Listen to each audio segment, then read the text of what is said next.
Bueno, he titulado mis aburridos apuntes Comunicar lo popular, popularizar la cultura. Es la primera vez que se vincula en la academia la cultura con la comunicación.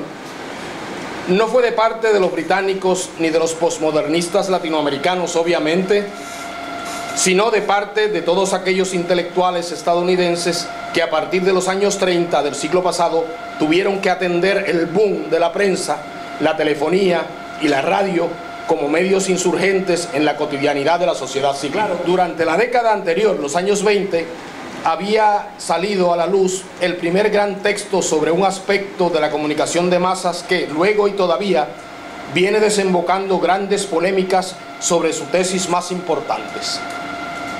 Un judío estadounidense de nombre Walter Lippmann publica Crystallizing Public Opinion de 1925, en el que se atreve a plantear que la función más importante de la prensa, el único medio masivo de más visibilidad del momento, es la de gestar opinión pública. Es bueno también recordar en este tour de force histórico que la lingüística, a través de los trabajos del sueco Ferdinand de Saussure a finales del 19, abría las brechas para lo que sería la primera gran vinculación seria de la comunicación y la cultura mediante la lingüística estructural y la semiología, protagonistas del debate cultural en la comunicación en gran parte de las décadas de los 50, 60, 70 del siglo pasado.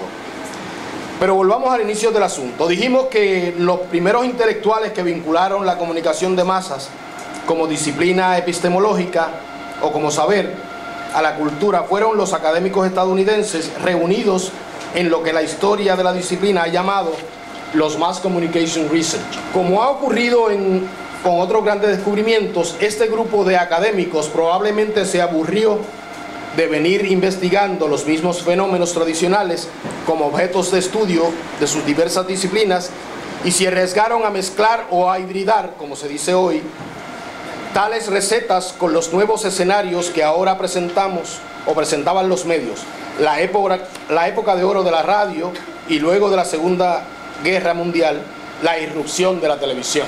El grupo de los Mass Communication Research estuvo conformado por lingüistas, sociólogos, politicólogos, psicólogos, psicoanalistas, antropólogos, físicos e incluso matemáticos. Fue así que se suceden los primeros textos emblemáticos de la disciplina y los que vuelcan la atención intelectual hacia las formas en que las culturas populares consumían la comunicación. Aquella academia vino a descubrir el fenómeno de la comunicación como algo nuevo, luego de que ya era incidencia cotidiana en las culturas populares de la nación norteamericana. Es precisamente en la hibridez de aquellos diversos saberes donde se inaugura la identidad comunicacional. Sin embargo, aquellos académicos no se esmeraron en fundar una nueva ciencia, sino que cada saber jalaba para su lado y consideraban la comunicación como una rama de su propio territorio, tal y como testimonian sus investigaciones. Es decir, la parcelación categorial o disciplinar de dichas investigaciones vino a obstaculizar la articulación de la comunicación como una ciencia autónoma y más bien la ubicó como una disciplina híbrida, como se ha planteado. Es precisamente la hibridez lo que personaliza a la comunicación, cualidad que le viene directamente de su objeto de estudio o materia prima, la cultura popular. Es además, y no por pura coincidencia, esa hibridez la característica más emblemática de nuestra caribeñidad. No obstante, como suele suceder en los debates académicos, siempre hay quien o quienes encuentran esqueletos en los guardarropas. Esta vez los disparos de la crítica provinieron desde el viejo continente.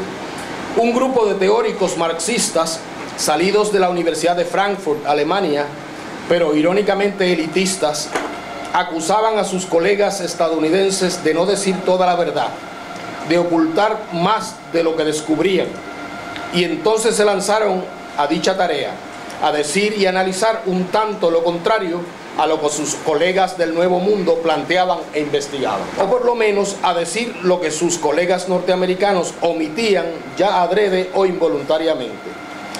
Lo del elitismo le provenía de la propia concepción europea de la cultura, de anclaje en su percepción museológica y renacentista, y en última instancia clasista en el peor sentido de la palabra. Frente al concepto de popular culture as mass culture esgrimido por los norteamericanos, ellos planteaban la anticultura o el embrutecimiento cultural de las masas de parte de los medios de comunicación. Su producto no era otro que el hombre unidimensional, en otras palabras, el hombre mediático construido por la gestión de la empresa capitalista o corporacionista comunicacional. Por lo tanto, para estos europeos, los medios no eran capaces de enculturar a las masas, sino todo lo contrario. Precisamente por el carácter mercantil de estos y por su interés principal de vender más que educar o enculturar. En otras palabras, la cultura en Estados Unidos revestía las características de una industria capitalista como otra cualquiera, y según ellos, la cultura no tenía nada que ver con dicha concepción empresarial de las artes. Según su óptica, los medios o la cultura de masas era un fenómeno intrínsecamente norteamericano, por tanto, revestido de la ideología capitalista en todos sus órdenes y manifestaciones. Era una falsa conciencia, entre comillas, hablar de que los medios representaban la opinión pública, y ahí el debate anterior que dije, culturales que trabajan o coexisten en y debido a los medios. Martín Barbero expone en su más reciente obra, Oficio de Cartógrafo, lo siguiente. Dice Jesús Martín: comunicación es hablar, es una cita, de procesos cargados de sentidos profundamente antagónicos.